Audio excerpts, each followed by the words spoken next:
वचन कहता है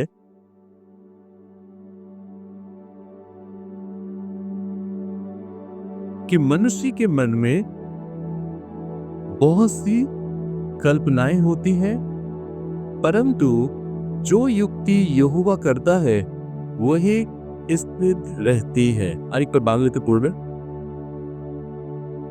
মানুষের মনে অনেক সংকল্প হয়, কিন্তু সদাপ্রভুরই মন্ত্রণা স্থির থাকিবে। হালেলুয়া। আমি একটু ধন্যবাদ দিই এই বাক্যের জন্য। প্রভু এই বাক্যতে 4टे বিষয় আমাদের আপনাদের बुझाते चान। 4 मुख्य विशेष बातों को परमेश्वर हमें और आपको बताना चाहते हैं इस वचन के द्वारा। इस वचन में ऐसा लिखा हुआ कि मनुष्य के मन में बहुत सी कल्पनाएं होती हैं, परंतु जो युक्ति यहोवा करता है वही स्थिर रहती है। एक बार हम सभी बोले मेरे साथ, मनुष्य के मन में बहुत सी कल्पनाएं होती है, परंतु जो युक्ति यहोवा करता है वही स्थिर रहती है। एक और बांग्ला में अनुरोध पढ़ेंगे। মানুষের মনে অনেক সংকল্প হয়, কিন্তু সদাপ্রভুরই মন্ত্রণা স্থির থাকিবে। हालेलुया। আমরা প্রভুকে ধন্যবাদ দিই, हम परमेश्वर को धन्यवाद देते हैं। इस पन में हम 4 मुख्य विशेष बातों को यहाँ पर पाते हैं, और वो 4 बातें क्या क्या है। पहली बात है मन, मनुष्य का मन। दूसरी बात है यहाँ पर जो बताया गया है कल्पनाएं, मनुष्य के मन में पाई जाने वाली कल्पना। और तीसरी बात यहाँ पर बताया गया है युक्ति, एक योजना, एक युक्ति। और चौथा जो भीतर बताया गया है वह है स्थिर रहना। वचन कहता है कि एक मनुष्य के मन में बहुत सी कल्पनाएं होती हैं, परंतु जो युक्ति यहोवा करता है वही स्थिर रहती है। हालेलुया। ये 4 विशेष बातें हर एक विश्वासी भाई बहनों के जीवन के लिए, आत्मिक जीवन के लिए बहुत ही महत्वपूर्ण विषय है। कौन कौन सी महत्वपूर्ण विषय है? पहली क्या है मैंने बताया, मन। दूसरा क्या है, कल्पनाएं। तीसरा क्या है, युक्ति। और चौथा स्थिर रहना। मन, कल्पनाएं, युक्ति और स्थिर रहना, ये 4 बातें हर एक मनुष्य के जीवन के लिए बहुत बहुत महत्वपूर्ण है, इंपॉर्टेंट है। मनुष्य अपने मनों में क्या लगता है, मनुष्य कैसे मन को लेकर हर दिन वो चलता है इस आत्मिक यात्रा में। हर एक मनुष्य के पास परमेश्वर ने एक मन दिया, लिखो मन कैसा है मेरे जीवन में, मुझे अपने मन की हिफाजत करना बहुत आवश्यक है। क्योंकि अगर आप अपने जीवन में परमेश्वर के द्वारा दिया गया मन का अगर आप हिफाजत नहीं कर पाते तो आप अपने इस आत्मिक यात्रा में विफल होंगे। आप अपने इस आत्मिक यात्रा में आप नीचे की ओर गिरते हुए चले जाएंगे। क्यों? क्योंकि आपने अपने मन की रक्षा आपने नहीं किया। नीति वचन 4:23 पर ऐसा कहता है कि सबसे अधिक अपने मन की रक्षा कर, क्योंकि जीवन का मूल स्रोत वही है। बांग्ला থেকে বলবেন, তো 4:23 সমস্ত রক্ষণীয় অপেক্ষা তোমার হৃদয়ে রক্ষা করো, কেননা তাহা হইতে জীবনের উদ্গম হয়। हालेलुया। सबसे अधिक तू अपने मन की रक्षा कर, क्योंकि जीवन का मूल स्रोत वही है। जीवन में पहुंचने का मूल और मुख्य रास्ता हमारा और आपका मन है। जीवन की ओर ले जाने वाला वो एक ही मार्ग है, वो है हमारा मन। क्योंकि अगर आप उस जीवन के रास्ते पर ले जाने वाले मन की अगर आप रक्षा ना कर सके तो आप जीवन को प्राप्त कभी भी नहीं कर पाएंगे। क्योंकि जो जीवन का स्रोत है हमारा और आपका मन, उस मन की हिफाजत परमेश्वर हमें और आपको करने के लिए कहते हैं।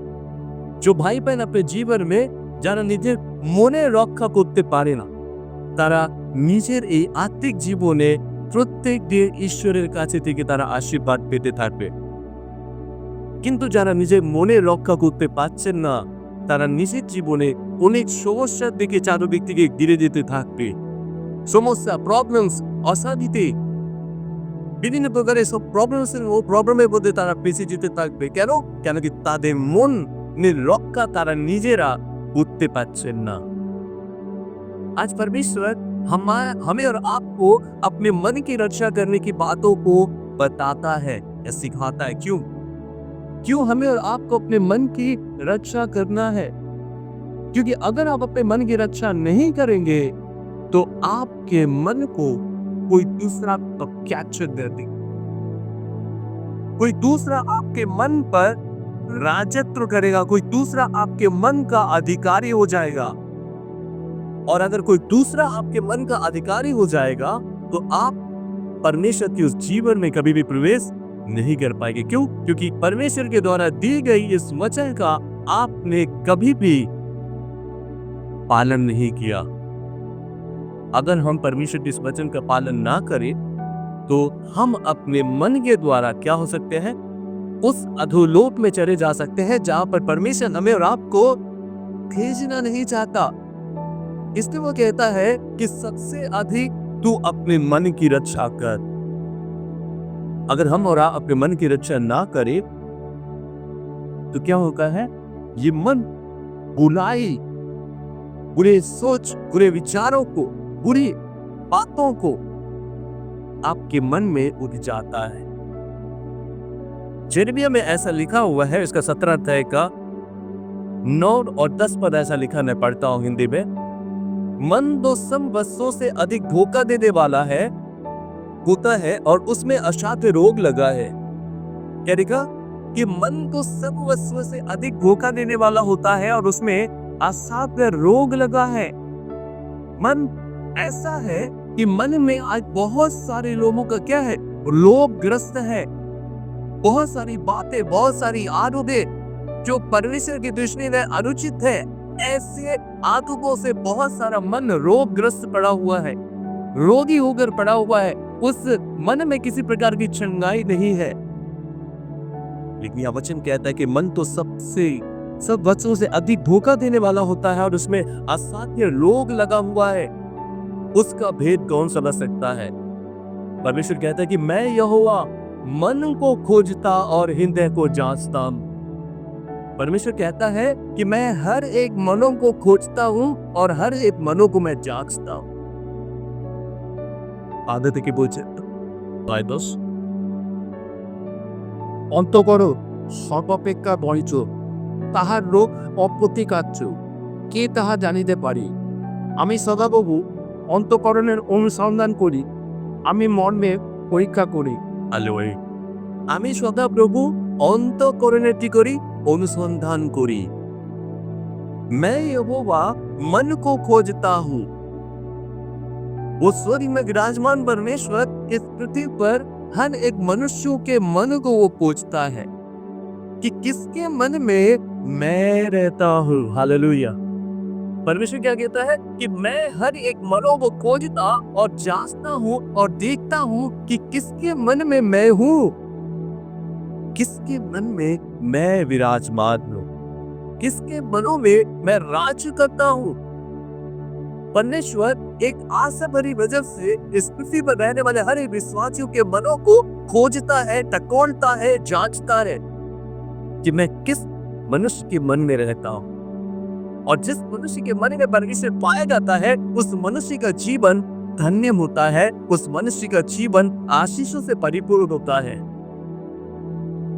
लेकिन जब मनुष्य परमेश्वर मनुष्य को जब देखता है जब वो किसी मनुष्य के मन में अपने आप को नहीं देख पाता, तो परमेश्वर का आत्मा, परमेश्वर स्वयं काफी दुखित होता है कि जिससे पहले बनाया, जिसके लिए मैंने अपने आप को बलिदान किया, जिसके लिए मैंने अपने लहू बहाया, उसने अपने मनों में भी मुझे दीदी जगह दिया।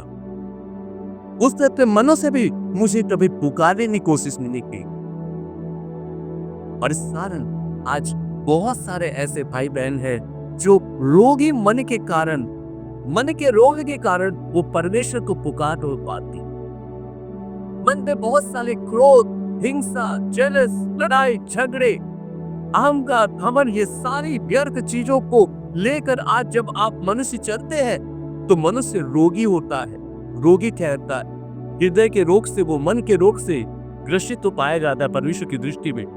और परमेश्वर ऐसे रोगियों को चंगा करना चाहता है, और इसलिए वो कहता है कि सबसे अधिक तो अपने मन की क्या कर, रक्षा कर, क्योंकि जीवन का मुख्य स्रोत वही है।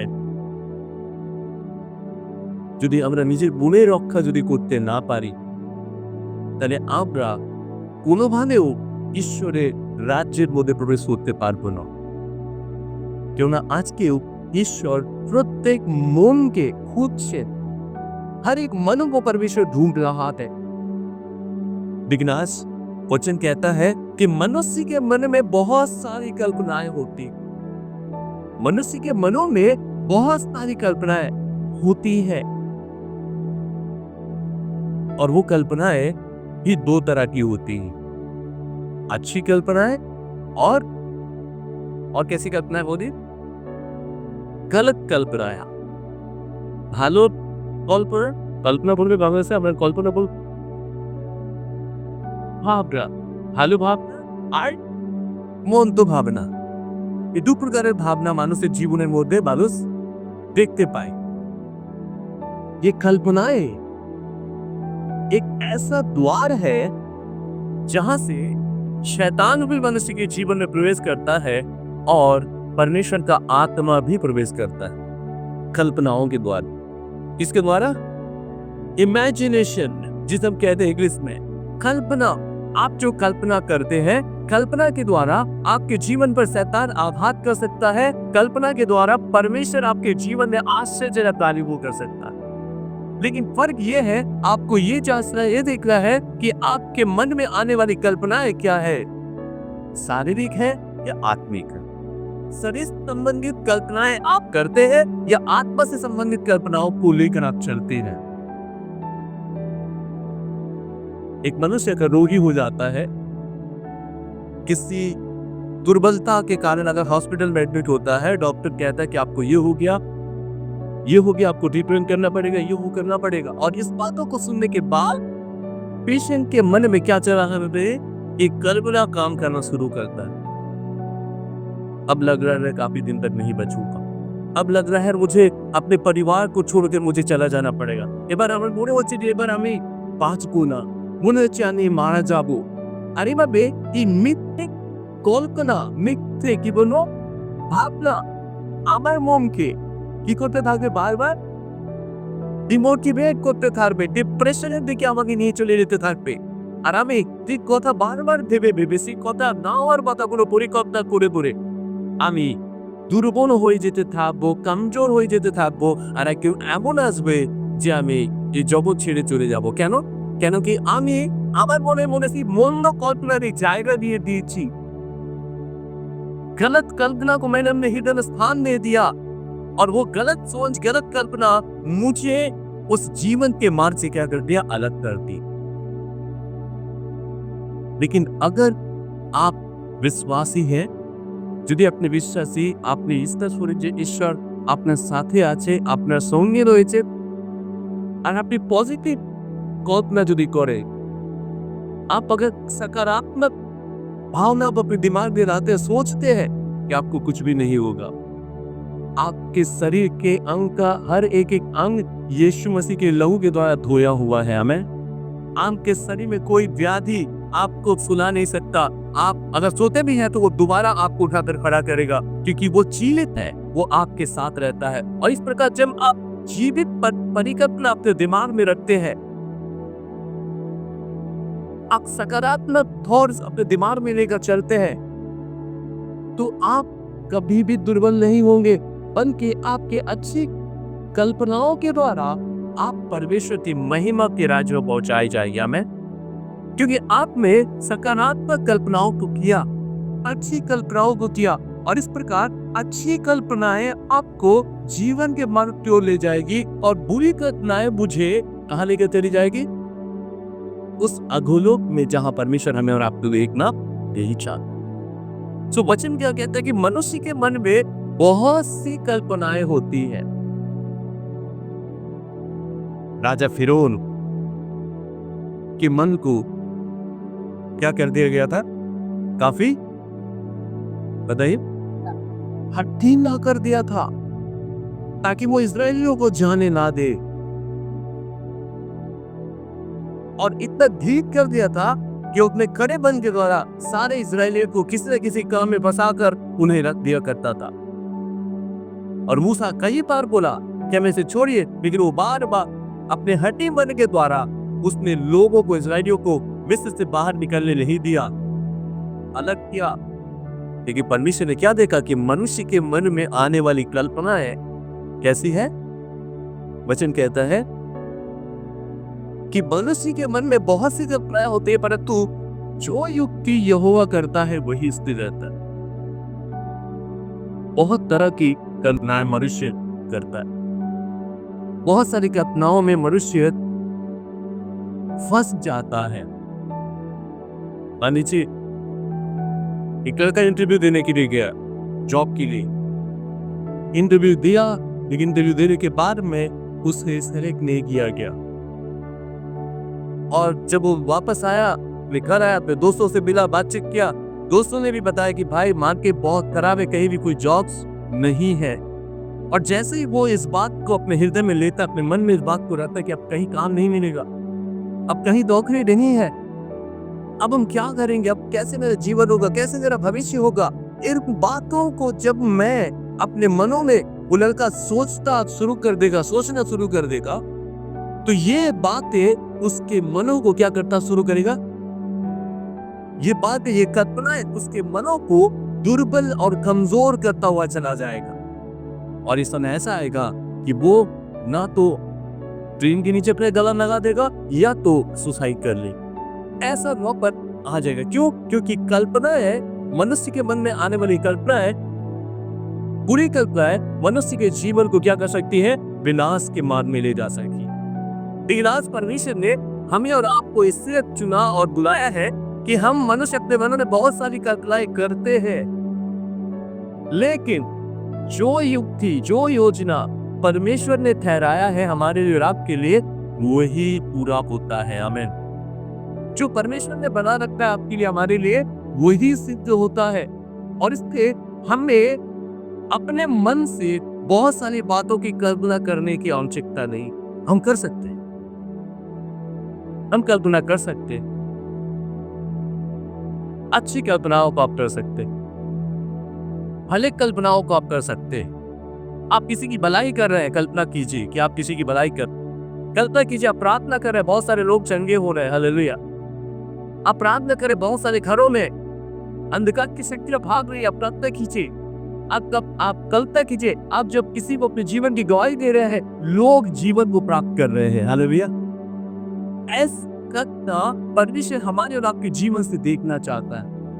और इस कल्पना में पवित्र आत्मा आपकी सहभागिता करेगा, आपकी सहायता करेगा और आपको ऐसा बनने में आपकी मदद करेगा। मैं क्योंकि ये कल्पना कैसी है? सार्थक है, पॉजिटिव है, और पॉजिटिव कल्पनाओं में परमेश्वर की उपस्थिति और उसकी आशीष पाई जाती है। हालेलुया। लेकिन अगर मेरी कल्पना पॉजिटिव की जगह अगर नेगेटिव हो जाए, अगर मैं नकारात्मक बातों को सोचने लगूं जो बातें है ही नहीं, तो वो नकारात्मक बातें मुझे परमेश्वर की उपस्थिति से, प्रार्थना से, वचन पढ़ने से, परमेश्वर के भवन से मुझे क्या कर सकती है?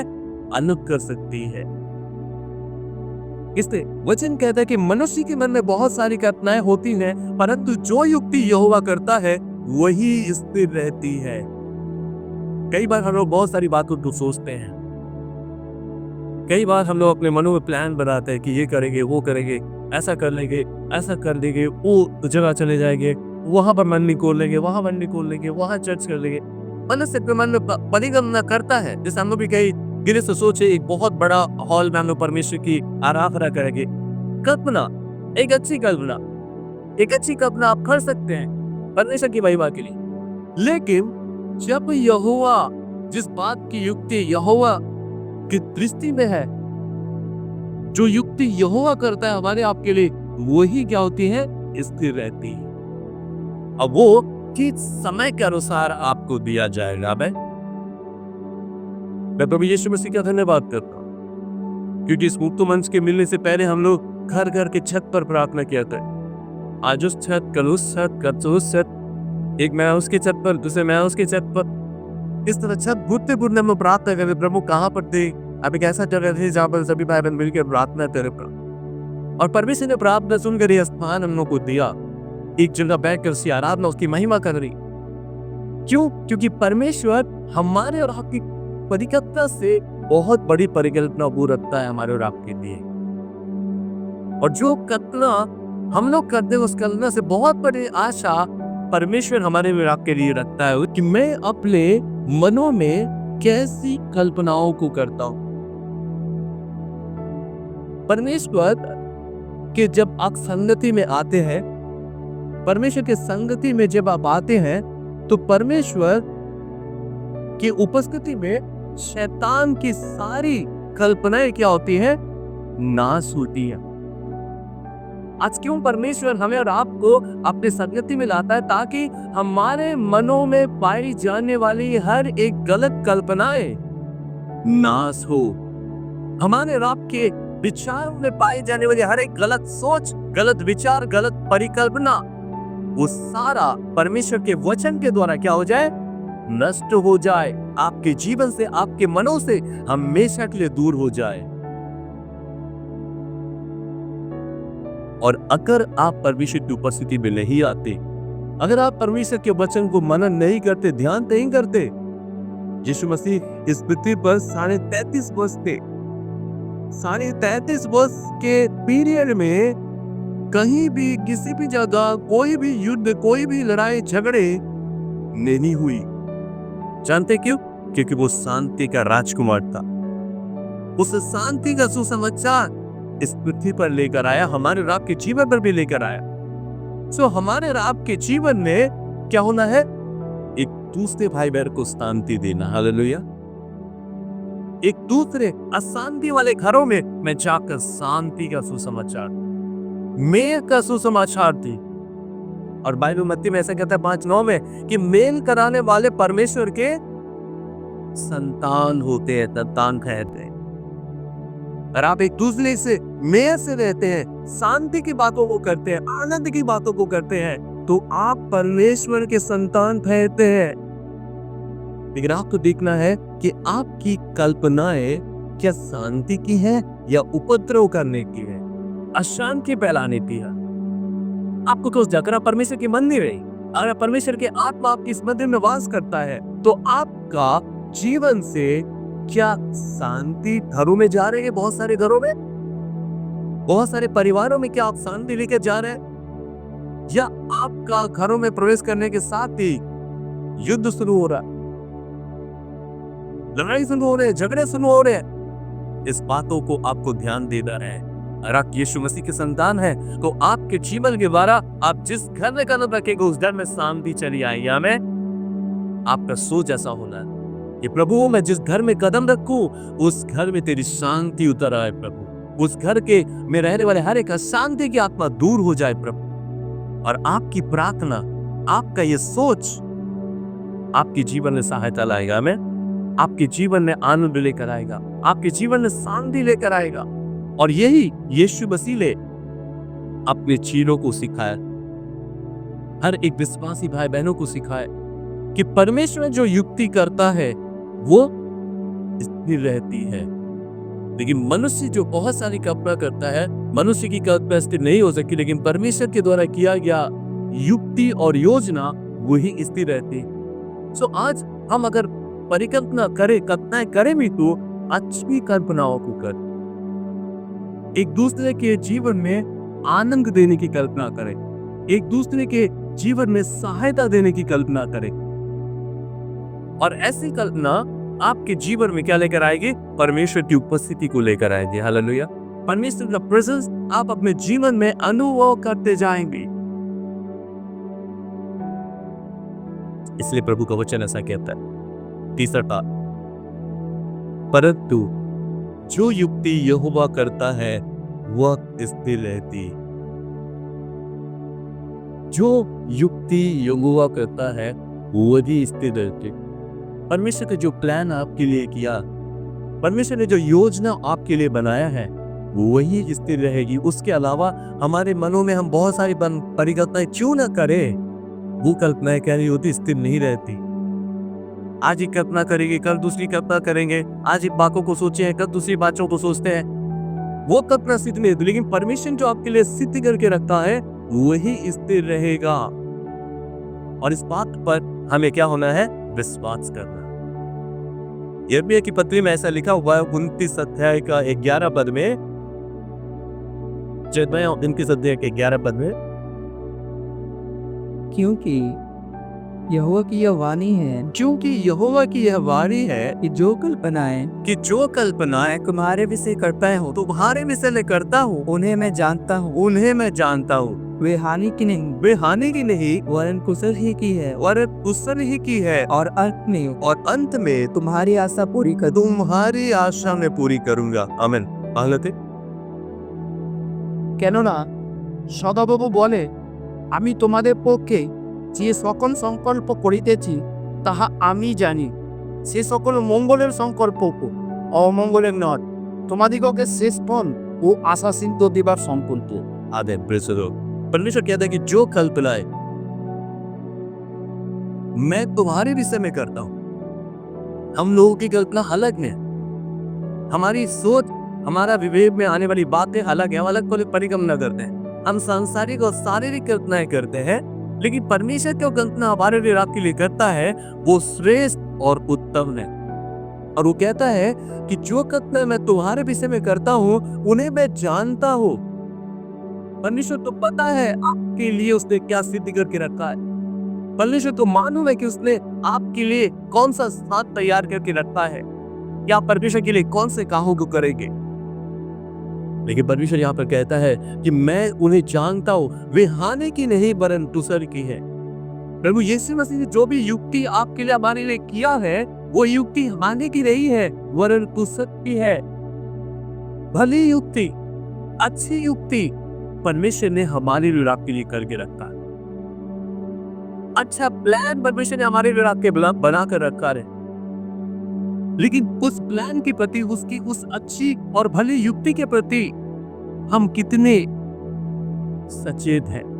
ঈশ্বর যে যুক্তি আপনাদের আমাদের জন্য করে রেখেছে, যে প্ল্যানগুলি আমাদের আপনাদের জন্য করে রেখেছে, সেই প্ল্যানের জন্য আমরা কতটা ঈশ্বরকে জানার জন্য, তার বাক্যকে আজ্ঞাকারী হয়ে তার বাক্যকে মেনে চলার জন্য আমরা তৈরি হতে পারছি। আচ্ছা আমরা বাক্য শুনছি, কিন্তু এখান থেকে বাড়ি যাওয়ার অবধি হয়তো কিছু কিছু থাকে, কিন্তু বাড়ি যাওয়ার পর সম্পূর্ণভাবে আমরা ভুলে যাই। আমরা কি শুনেছি আমরা জানি না, কিন্তু हाँ कल्पनाর মধ্যে অনেক বিষয়গুলো থাকে। मेरे प्लान में, मेरे परिकल्पना में, मेरी बातें वैसे ही क्या है, ताजी है, लेकिन परमेश्वर का वचन यहाँ पर नहीं। क्यों नहीं है? क्योंकि मेरे मन में परमेश्वर की उपस्थिति नहीं है, मेरे मन में परमेश्वर का खोज नहीं है। और जिसके जीवन में परमेश्वर का खोज नहीं है वो परमेश्वर को अच्छी रीति से जान नहीं पाएगा। लेकिन परमेश्वर यहाँ कहता है कि परमेश्वर ने हमारे लिए और आपके लिए कैसा युक्ति किया, एक भला युक्ति किया, एक बेस्ट प्लान परमेश्वर ने बनाया।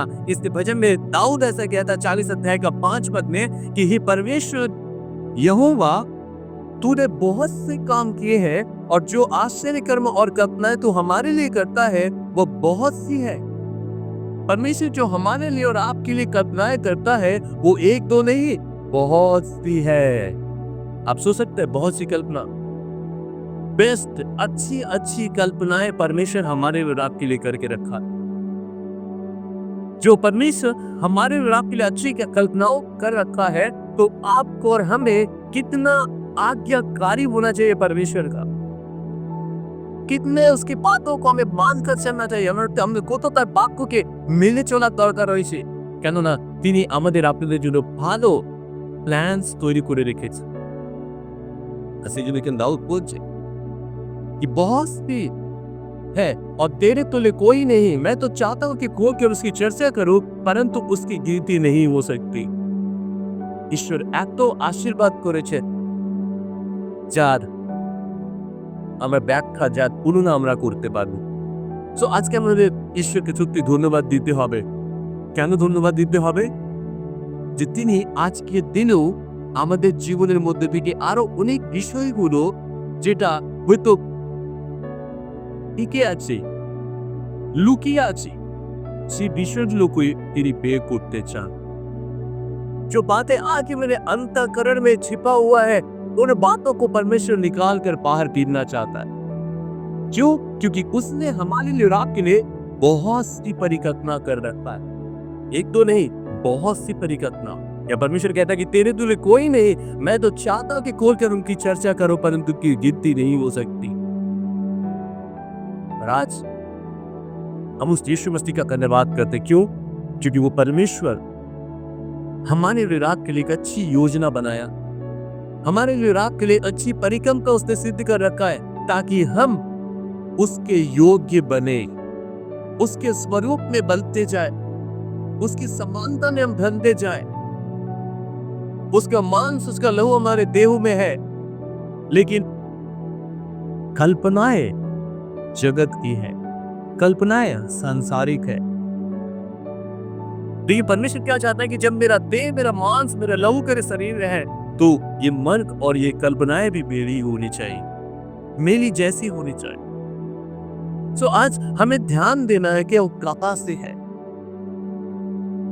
मैं कहां से हूं मैं इस पृथ्वी का नहीं हूं कि मैं इस पृथ्वी की बातों को सोचूं पृथ्वी के लोगों के अनुसार चल मैं वहां का हूं और जब मैं वहां से आया हूं वहां का हूं तो मेरी सोच मेरा खोज वहां का होना है क्योंकि पृथ्वी में आज हम हैं आप हैं हम कल नहीं भी हो सकते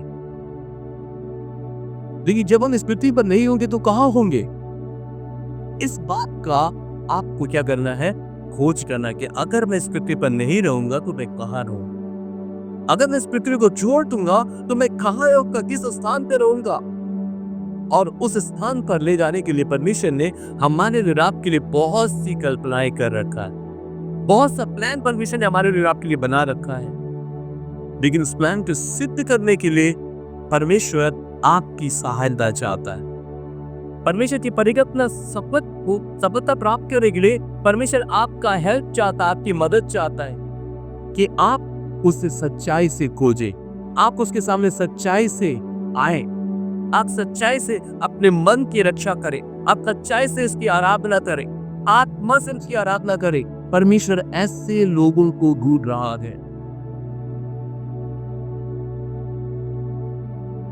क्यों ढूंढ रहा है क्योंकि उसने बहुत सी कल्पनाएं हमारे लिए आपके लिए कर रखा है इसलिए वो नहीं चाहता कि हम में से कोई भी नाश हो और नष्ट हो इससे वचन नीति वचन 16 का एक मैसेज लिखा कि मन की युक्ति मनुष्य के वश में रहती है परंतु मुंह से कहना यहोवा की ओर से होता है मन में आने वाली युक्ति मनुष्य के वश में हो सकती है लेकिन मुंह से कहा हुआ बात परमेश्वर की ओर से होता है और आज हमें उस महान परमेश्वर का धन्यवाद करना है क्योंकि यहोवा परमेश्वर के विरुद्ध में ना कोई युक्ति है ना कोई बुद्धि है वचन कहता है नीति वचन 21 का 30 में कि यहोवा के विरुद्ध ना तो कुछ बुद्धि और ना कुछ समझ और ना ही कोई युक्ति चलती में हम कुछ भी प्लान क्यों ना बना ले लेकिन परमेश्वर जो आपके लिए हमारे लिए तैयार करके रखा है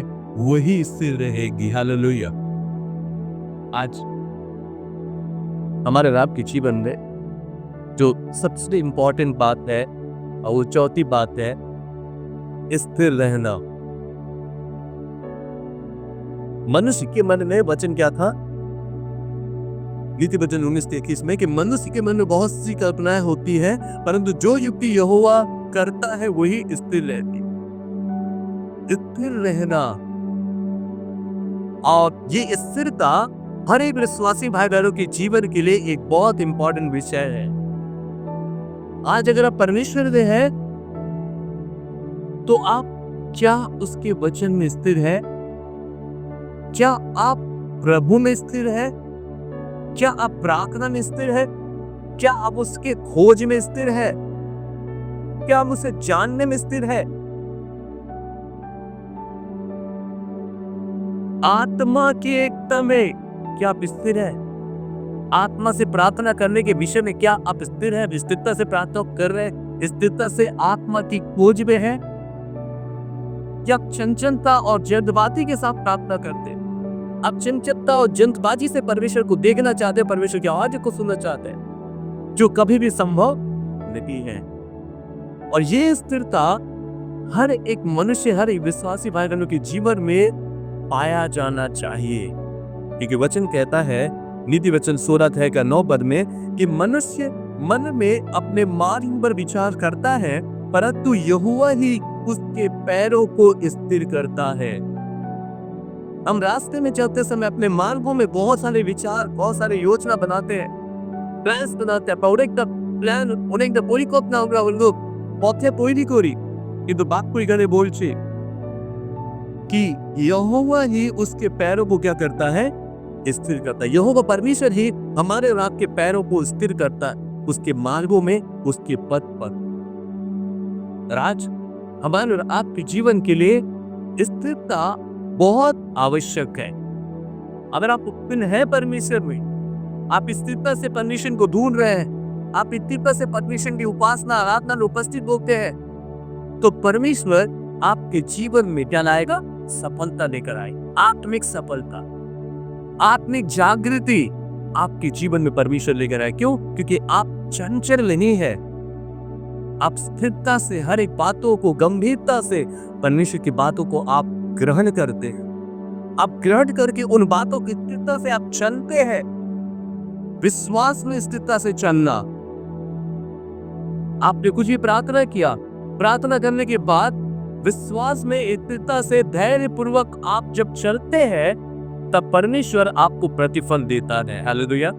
लेकिन अगर आप विश्वास में प्रार्थना किए, लेकिन अगर आप स्थिर नहीं रह पाए, आपके मन में डाउट आ गया, संदेह आ गया, तो आपने आपकी स्थिरता को खो दिया, आप स्थिर नहीं रह पाए। हर बातों में आप जो भी प्रार्थना करते हैं, कोई भी काम क्यों ना हो आपके जीवन का, हर बातों में आपको स्थिरता से क्या करना है? आगे बढ़ना, स्थिर रहना। अगर आप एक घर पे हैं, तो आपको एक घर में क्या रहना है? स्थिर रहना है। एक घर छोड़ के आज इस घर में, कल वो घर में, पक्का वो घर में, उसके बाद वो घर में। घर घर चीज मत करो, परमेश्वर का वचन कहता है। घर घर मत घूमो, अर्थात आज इस कलिसिया में, कल उस कलिसिया में, परसों उस कलिसिया में, ऐसे मत घूमो। किसी एक जगह स्थिरता से रहो। तुम जहां हो वहां की स्थिरता से रहो, वहां स्थिरता से परमेश्वर को पाने की कोशिश करो, स्थिरता से परमेश्वर को जानने की कोशिश करो। तब वो शांति का परमेश्वर आपके जीवन को क्या करेगा? स्थिरता से आगे बढ़ा देगा। हालेलुया। इसलिए परमेश्वर वचन ऐसा कहता ना कि परमेश्वर के बलवंत हाथ के नीचे कैसे रहो? दीनता से रहो, ताकि वो उचित समय पर आपको क्या करे? बढ़ाए।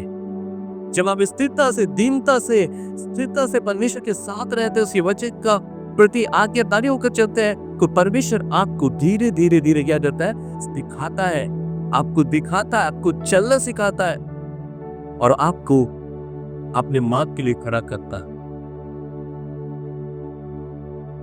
आज सच में प्रभु यीशु मसीह का धन्यवाद करता हूँ, क्योंकि वो महान है। वो आज भी हमारे और आपके जीवन में क्या देखना चाहता है? स्थिरता देखना चाहता है। आज बहुत सारे भाई बहन यूनिवर्सिटी में भी स्थिर नहीं है। स्थिर नहीं रहने पाने के कारण आज ये प्रचारक, कल वो प्रचारक, बस वो प्रचारक चेंज करते रहते हैं, और ये भूल जाते हैं कि जगत में भरमाने वाली आत्मा भी काम कर रही है। वचन ये भी कहता है कि अंत के दिनों में भरमाने वाली आत्माएं इस जगत में काम करेगी, जो बहुत सारे बड़े से बड़े विश्वासी के विश्वास को भी वो मिट्टी में मिला सकता है। और इसके प्रति हम सचेत और सावधान ना रहे, तो क्या हो सकते हैं? परमेश्वर के मार्ग से अलग हो जा सकते हैं।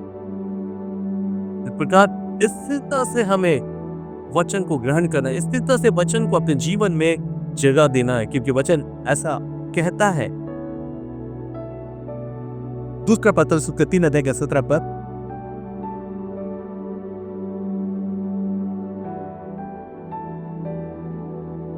दूसरा पत्रस 3:17 इसलिए हे प्रियो, इसलिए हे प्रियो, तुम लोग पहले ही से इन बातों को जानकर चौकस रहो, इन बातों को जानकर चौकस रहो, ताकि अधर्मियों के भ्रम में बसकर अपने स्थिरता को अपने दिक को कहीं हाथ से खो ना दिखे। कहीं हाथ से खोना दो। हालेलुया। अधर्मियों के भ्रम में फंसकर अपने स्थिरता को खो ना दो।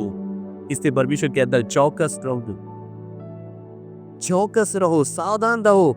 कहीं अधर्मी लोगों की बातों को सुनकर, अधर्मी बातों में फंसकर आप अपनी स्थिरता को खो ना दे। इससे बिल्कुल भला रहो। मैं प्रभु यीशु मसीह को हृदय से धन्यवाद देता हूँ आज के इस दिन के लिए। और ये 4 बातें हमारे और आपके आत्मिक उन्नति के लिए बहुत इंपॉर्टेंट है। ये 4 बातों को अगर आप ध्यान देंगे, पहली बात क्या था? मन। दूसरी बातें कल्पनाएं। तीसरी बातें क्या थी? युक्ति। और चौथी बातें स्थिरता, स्थिर रहना। ये 4 बातों को अगर आप ध्यान करें भी, इन 4 बातों को अगर आप 4 बातों में अगर आप बले रहेंगे, आप परमेश्वर की उपस्थिति को, परमेश्वर के प्रेजेंस को अपने जीवन में अनुभव कर पाएंगे। और दूसरों को आप सिखाएंगे कि कैसे आप अपने मन को कंट्रोल कर सकते हैं। हालेलुया। क्योंकि आज मन को कंट्रोल ना करने के कारण बहुत सा घर नष्ट हो रहा है, बहुत सारे घर बर्बाद हो रहे हैं। क्यों? क्योंकि मन हम कंट्रोल करना नहीं जानते, मन का भी हिफाजत करना हमें पता नहीं है। लेकिन वचन कहता है कि सबसे अधिक तो अपने मन की रक्षा कर, क्योंकि जीवन में जाने का, जीवन में प्रवेश करने का वही मुख्य स्रोत है। सो आज मैं प्रभु यीशु मसीह को हृदय से धन्यवाद करता हूँ। परमेश्वर इस वचन के द्वारा आप सभी भाई बहनों के जीवन को आशीषित करें।